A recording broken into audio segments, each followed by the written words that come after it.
Hey, everybody, welcome to the SkyLounge podcast, episode number 108. And as always, thank you so much for joining me today and listening in. If you are new, welcome and check out some of the other episodes on the page.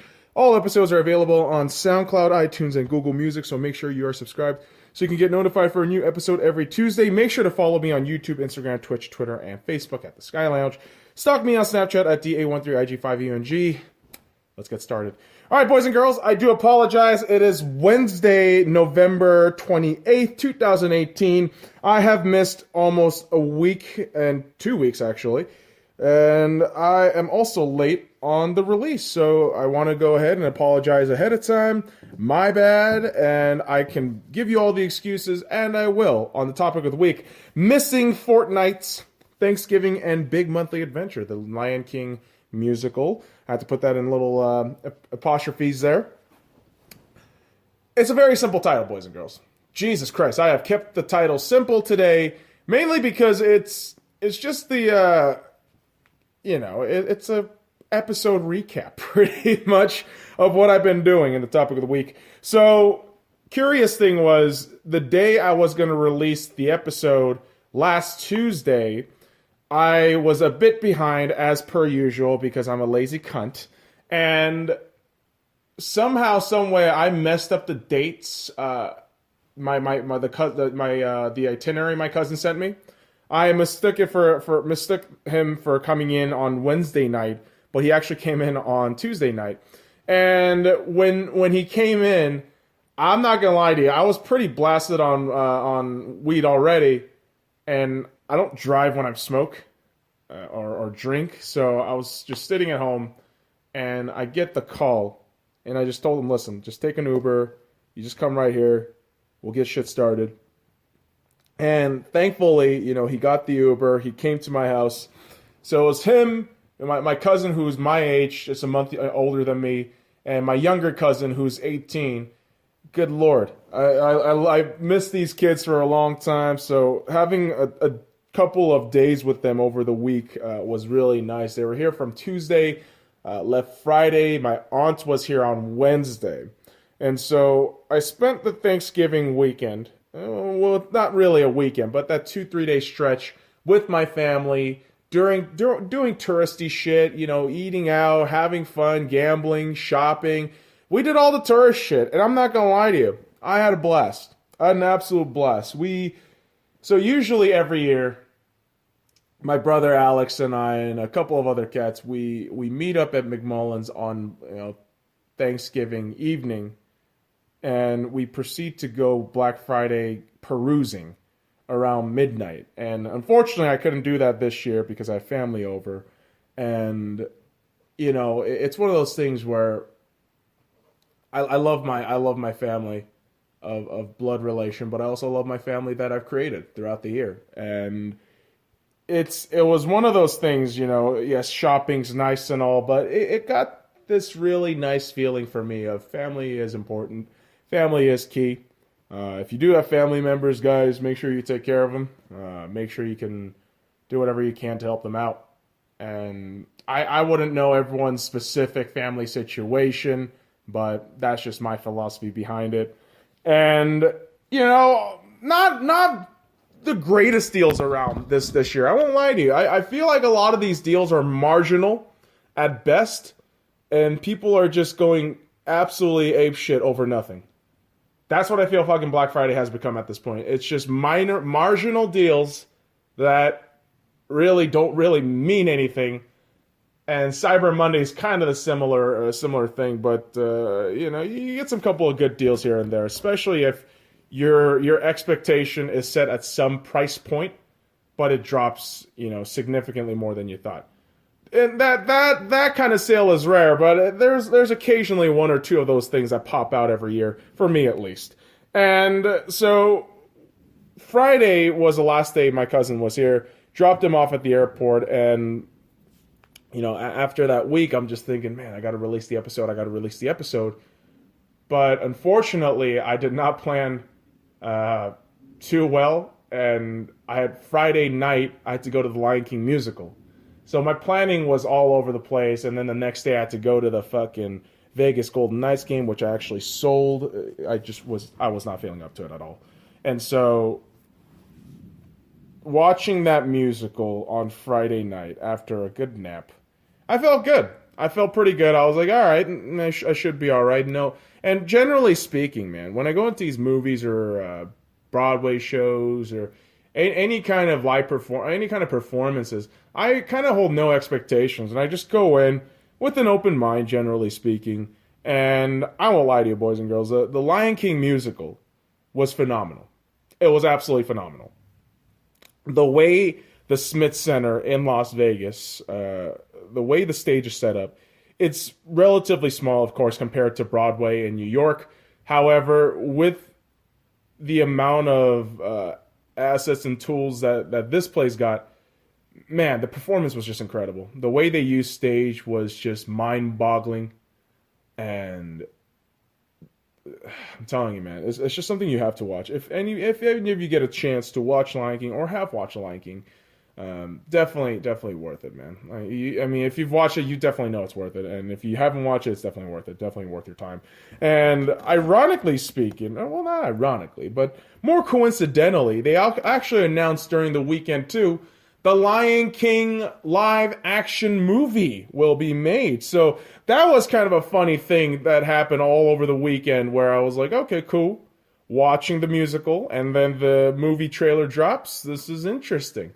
So a lot of events for me personally, a lot of excuses for me not to post an episode up on time.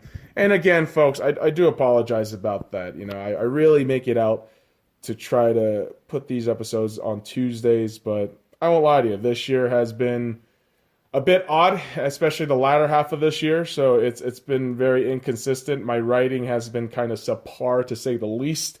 And I just haven't been really feeling all too confident in the product that I'm pushing out. And despite the multiple times I'm pushing my attitude towards positivity, it's hard.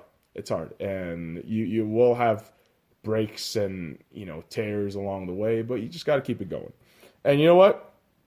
Having family to just keep you that reminder in a way was really refreshing and something I definitely needed.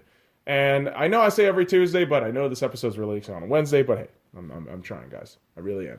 So ultimately, let's keep the topic of the week real short and sweet. Family is important. Very simple. And so we can now move on to some sauce. Guys, all games and match reviews are on the YouTube page at the SoundCloud, so make sure you check that shit out for more detailed shit. All right, so Arsenal, 2 weeks of Arsenal that we have to cover. International break for a couple of weeks, and then the Premier League week number 13 against AFC Bournemouth at AFC Bournemouth, November 25th with a 2-1 win. And the take this week over the international break alongside the AFC Bournemouth match was the fact that, yes, we ended November strong. Okay, we're still unbeaten. I believe that's 17 matches unbeaten. And we are in for a really, really, really grueling schedule on December. Okay, starting December, it's going to be a goddamn nightmare. And it's only going to get harder. So let me preview next week. Because for next week, Arsenal, on Thursday, the Europa League, week number 5 against Vorskla. I will not pronounce that name correctly because I just genuinely don't give a shit about this fucking club.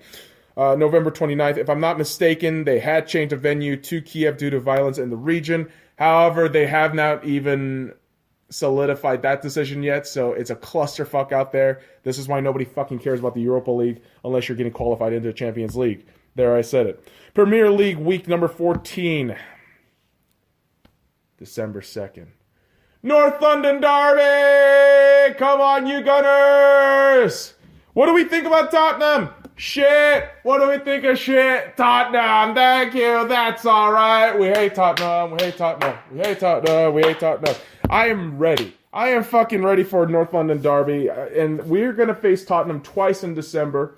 Once December 2nd, and I believe about 2 weeks later. I can't wait to beat these fuckers down. I want Arsenal to beat these cocksuckers down so fucking bad. So come on, you Gunners, and let's move on to some more football news.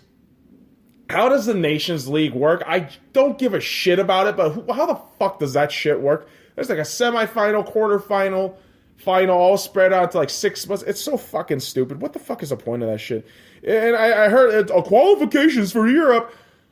Oh my god, this is kind of a moot contest, isn't it? Fuck me. If you make it competitive, you're only going to get the players injured. It's so fucking dumb. And here's the thing, boys and girls. The Premier League is looking like a real Wild Wild West setting right now. Who will die of cholera first? That is the actual question we have to ask in the Premier League. And, outside the top 5, top 6, the clubs looking outside in, I don't think they're going to reach in, to be honest. But within the top 6 right now, it is a really tight race. And, obviously I want Arsenal to do well, but someone's going to die of cholera within the top 6 first. Random shit that we had to talk about, and this was in the news for quite some time, the news circulation for quite some time in the last few days. The second leg of the Copa Libertadores final between River Plate and Boca Juniors, the equivalent of the Champions League in South America, has been postponed to a later date and also at a neutral zone.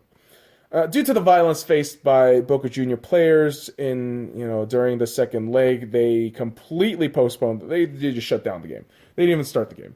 Carlos Tevez and a couple of other players and coaches were assaulted by a couple of fans. And, violence in football like this is one of the reasons why this sport gets a bad rap. Okay?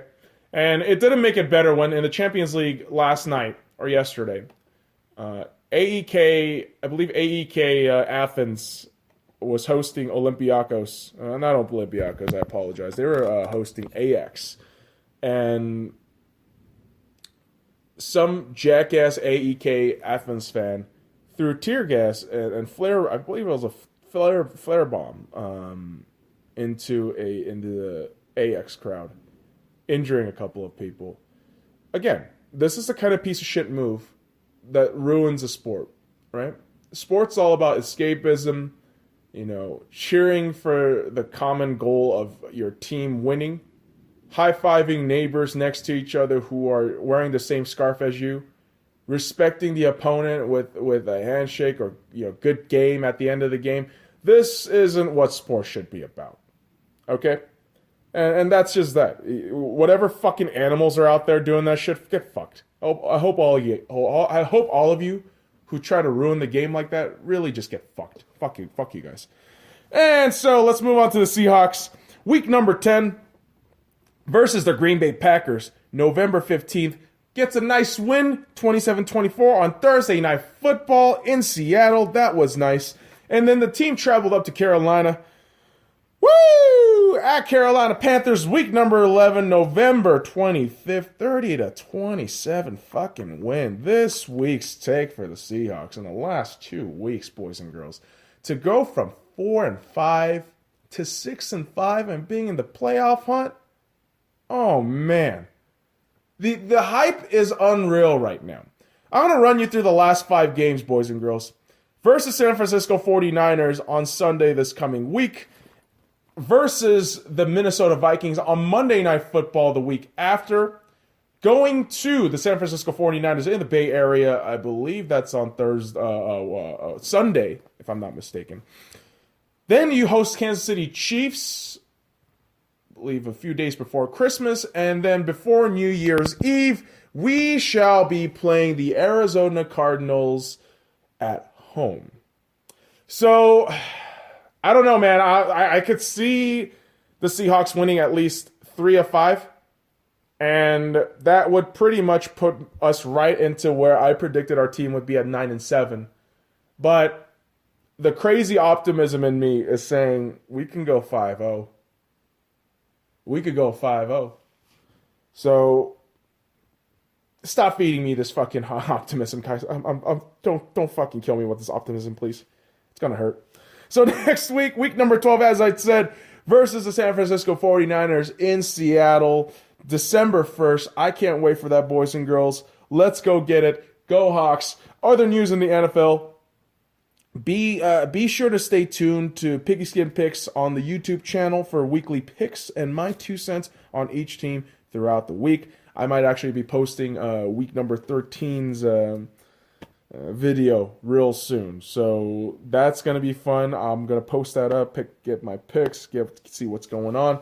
And guys, great news for football. No more bye weeks from this point forward. My God, no more bye weeks. That's fucking awesome. We get to just watch football, no interruptions. Fantastic. Who fucking Ray?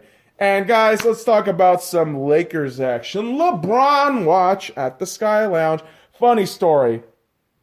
My younger cousin from Atlanta, who was visiting me this week, he's a huge LeBron James fan. He's a player fan, and he has LeBron James gears. And when we were shopping for Black Friday, he bought a LeBron James jersey. I can remember him getting so happy, and I couldn't help feel happy too, because I was like, man, I can't believe it. This is what fandom is all about, man.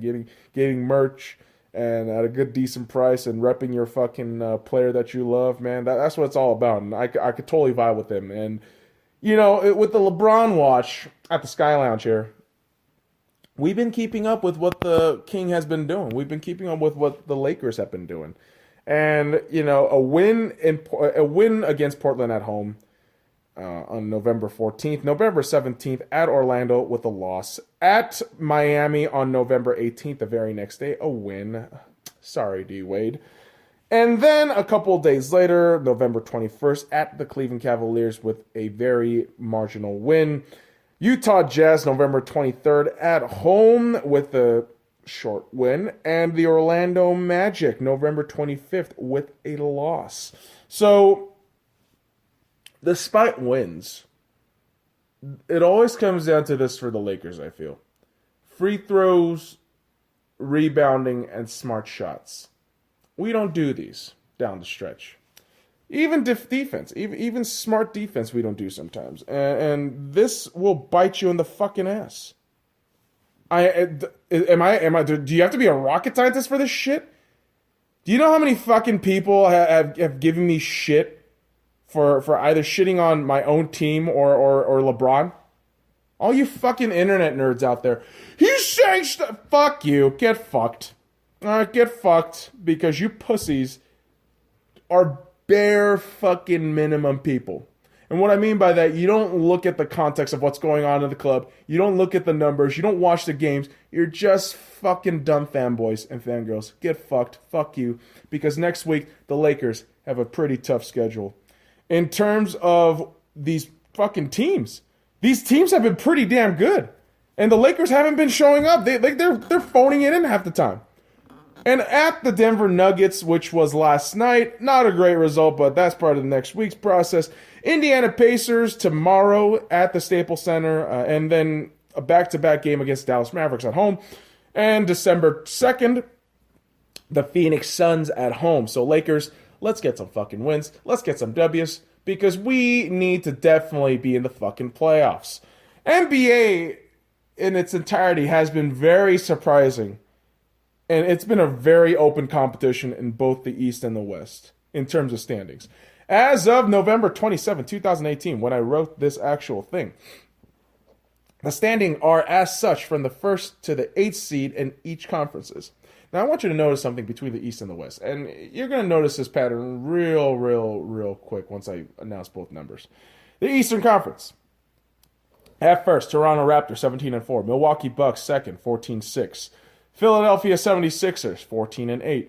Indiana Pacers, 12-8. At 5th seed, Detroit Pistons, 10-7. Boston Celtics at the 6th seed with 11-10. The Charlotte Hornets, 10-10. And the Orlando Magic at 10-11 at the 8th seed. We will move on to the West. The Clippers, 13-6. Jesus fucking Christ, what happened, guys? And number 2, the Golden State Warriors, 15-7. Denver Nuggets, 13-7. Memphis Grizzlies, 12-7. Oklahoma City Thunders, 12-7. Portland Trailblazers, 12-8.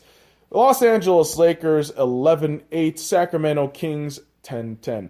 As, again, you'll notice right off the bat, the first 6 seeds, in the Western Conference has 12 wins.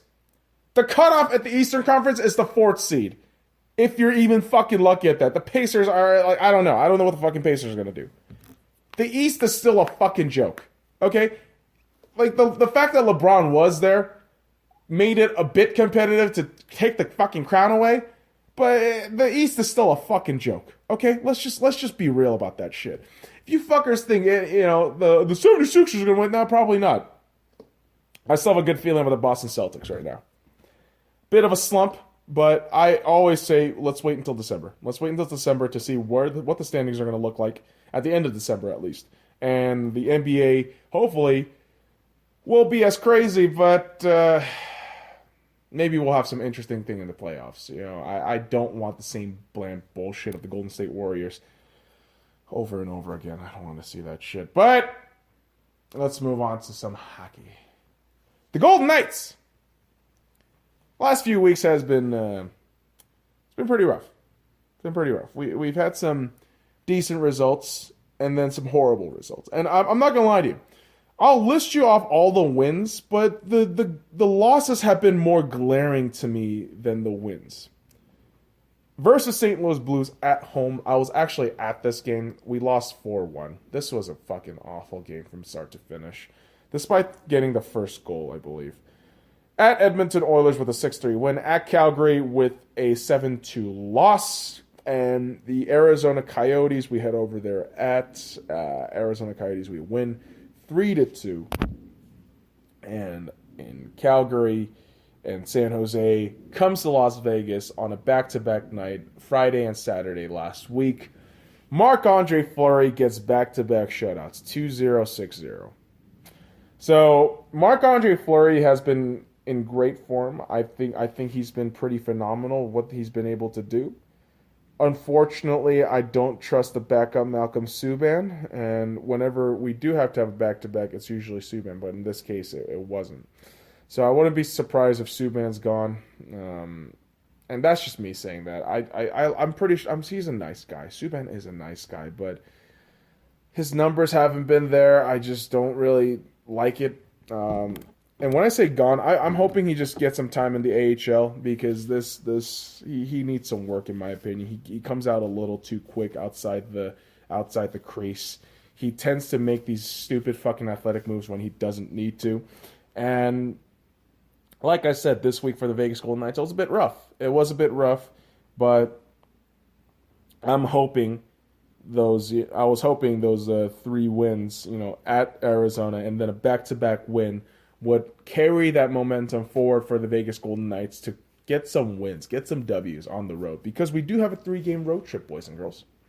November 27th against the Chicago Blackhawks, November 29th against the Vancouver Canucks, and December 1st against the Edmonton Oilers. So, boys and girls, hopefully the Vegas Golden Knights can do something nice here, get some fucking wins. Go Knights, go. Let's get it. NHL news, there's a lot of crap going around right now. Namely, the Buffalo Sabres are on a 10-game winning streak.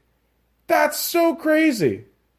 Like, that team has been mediocrity defined for the last few decades, and I'm kind of glad to see that team finally do something.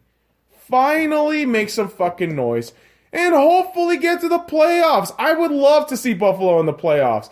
I would love to see Jack Eichel, Ristolainen, Jeff Skinner, Rasmus Dahlin, all these fucking guys over there, make it to the fucking playoffs. I would love to see that. So, hey, hopefully the Buffalo Sabres keep that up. A lot of other surprising teams, too. Montreal's another one. They've racked a couple of good wins. Vancouver, they're going to be Vancouver. Arizona's been kind of surprising, too. So there's a lot of surprise teams, but again, let's wait till December to see what individual teams are going to look like and where we're going to be at, hopefully in the playoffs. I don't know. So hopefully we get to see some fun results happening in the next few months. Now, some rare Dodgers action here, boys and girls. Matt Kemp wins the NL Best Comeback of the Year for 2018. Congratulations to Matt Kemp. And hopefully the Dodgers can get some wins. I don't know. Back-to-back World Series losses is a bummer. It's a bummer. So hopefully we can shake it off. Let's make it to another one and win, please. I want to see the Dodgers win a World Series before I die. All right, so that'd be nice. Remember, guys, all weekly writing is in the links in the description below. Check that shit out. Weekly writing number 42, Literary Realism Cafe. Nothing fancy, just wanted to do a bit of an observational piece. It's very short, and these weekly writings, I've been really skimping on it. I gotta do something about this. I've been in a funk. Told you, been in a funk. Weekly film number 42. Watched a new film. It wasn't the Lady Gaga movie. Apologize. Star is Born. I will take care of you one day. Fantastic Beasts: The Crimes of Grindelwald. Plots. Find the kid to save the Grindelwald. To be honest, there really was no story. The narrative was very jumbled, but was filled with Potterverse goodies. A lot of Wizarding World stuff. So, in that regard, it was nice. Characters, though. Ooh, let's talk about some characters. Jude Law as Dumbledore and Johnny Depp as Grindelwald. Could you ask for a better casting? Johnny Depp as Grindelwald is phenomenal. All right. I'm sure he has the controversy, all this shit. Can we as a society fucking separate the person from the act or the career or the job? I know people will do horrible things. I get that, but Johnny Depp is a good actor when he's not being a fucking butt pirate in the Caribbeans. It's not a jab at gay people. It's just I fucking find that Pirates movie so fucking detestable and boring. And real pirates would never act like that. They would never act like that. Jesus Christ. Anyways, Johnny Depp as Grindelwald, very convincing villain. Doesn't even sound like a villain at times. It just sounds like a guy who's just doing the right thing for himself. And that's what makes a really great villain. Jude Law as Dumbledore just really captures the spunkiness of Dumbledore, and not the Michael Gambon one. Thank fucking God he doesn't try to do shit like Michael Gambon, because I did not like him as Dumbledore. He's following more of the Richard Harris style. Is it Ed Harris or Richard Harris? The original Dumbledore in the first two Harry Potter movies with Christopher Columbus. And I really like what Jude Law is able to do. Dan Fogler as Jacob he's just a fucking diamond. He is the gem in this movie. As always, in the first Fantastic Beasts movie, Dan Fogler was the focal point. I mean, that guy captivated you all throughout the movie. He was phenomenal. And again, in part 2, he was fantastic. Ha ha! Eddie Redmayne as Newt Scamander, a.k.a. poster child for social awkwardness and potential Asperger's or autism. I'm not sure, but that's what it seemed like. I like Eddie Redmayne, but yeah, they tend to do a little over with the social awkwardness at times. But you get to fall for a character like that. Although he's a Hufflepuff, and Hufflepuffs are lame as fuck. Shout out in the visual department to the set designers and costume designers for making the real world of the 1920s and the retro wizarding world to come to real life. It felt real. It felt like the world was lived in. Even the wizarding world, you would watch these scenes and think, wow, this feels genuine, authentic. And that really does have to go out to all the set designer, costume designers, and any of those people in that department who have worked tirelessly and doesn't really get enough credit for that. Visual and special effects were phenomenal. I really don't know how to explain it. It has been an absolute treat to watch the visual effects in that movie. And I'm telling you, technology has gotten so far, and you watch these movies and think, that looks real. That's so crazy. I mean, certain things it doesn't, but a lot of these things now, you wouldn't even be able to tell. That's the crazy part. Music, James Newton Howard creates a familiar soundtrack to keep the audience in the world. Nothing too crazy, but he gets all the right feels there. So it's not one of those things where, like, oh my God, I have to buy that fucking soundtrack, but it gets everything done. It gets all the job done, so I'm not even complaining about it. Great effort. Love it. Miscellaneous shit, there's going to be 5 movies. There's going to be 5 Fantastic Beasts movies. This one particular film, though, felt like the lore builder. It did not feel like a story. It felt like an appendix in a book, right?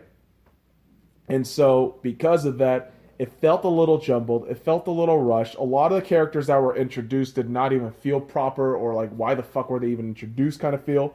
But I trust in J.K. Rowling. I know what she's able to do in this long span of books and narratives and whatever. So I trust in J.K. Rowling, as should you, Potter fans. And if I have to give this movie a review rating, I will give it a 6.0. Although a discombobulated narrative, David Yates, the director, and J.K. Rowling, the writer, brings on more lore to the Fantastic Beasts series, along with mouth-watering visual effects. Now, guys, album of the week, It's Always Sunny in Philadelphia, original soundtrack by various artists. These various artists include Heinz Kiesling, Werner Tautz, Carl Grell, Richard Fuchs, I'm not going to fucking pronounce that, Paul Rothman, and Joe Brook. And my favorite track on this is On Your Bike by Heinz Kiesling. Single Soiree by Heinz Kiesling is my least favorite track, or the meh track. And the reason why I picked this album was not only because I was in this mood of watching It's Always Sunny in Philadelphia for a few days, but once I got my license and I'm just driving down, I always turn this album on when I'm dropping my mom off to the store. And speaking of driver's license, and guys, just mind you, you should definitely check out the It's Always Sunny in Philadelphia album. Very relaxing, very good album to just check out too and bump to. And that was a fun tidbit there. I really do listen to this album every day I drive to my mom's store. And I finally got my license. Holy fucking shit. Finally got my license, so now I am mobile. I am glad to be mobile, doing shit, going out there, getting shit done. It's fun. It's great, and I get to be more alone. So, hey, that's some good shit. Now, guys, I'm going to end off with a bit of a bummer, but it's something that I do have to talk about. Steven Hillenburg, the creator of SpongeBob SquarePants, has died at the age of 57, November 26, 2018.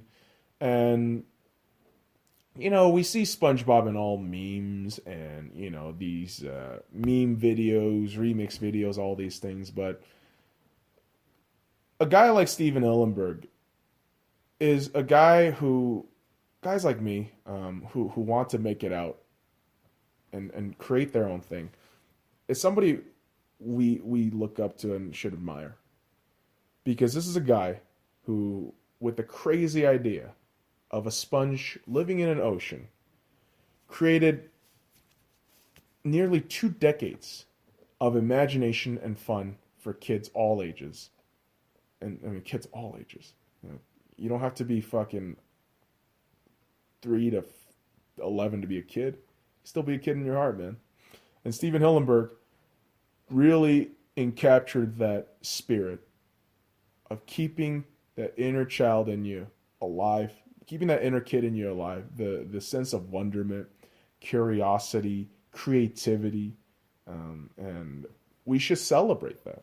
We should absolutely celebrate that. Steven Hillenburg is a genius, and it's unfortunate that he's passed away. Rest in peace, my good man, because titans like you deserve, titans like you are the reasons why, things get better, right? Entertainment, art, it's why things get better. It's because we got pioneers like guys like Steven Hillenburg. So rest in peace. And let's just end the episode, because next week on the Sky Lounge, don't go broke, motherfuckers. All right, it's been crazy weeks of shopping. Now we're headed into December. Now they're gonna play all the fucking Christmas songs.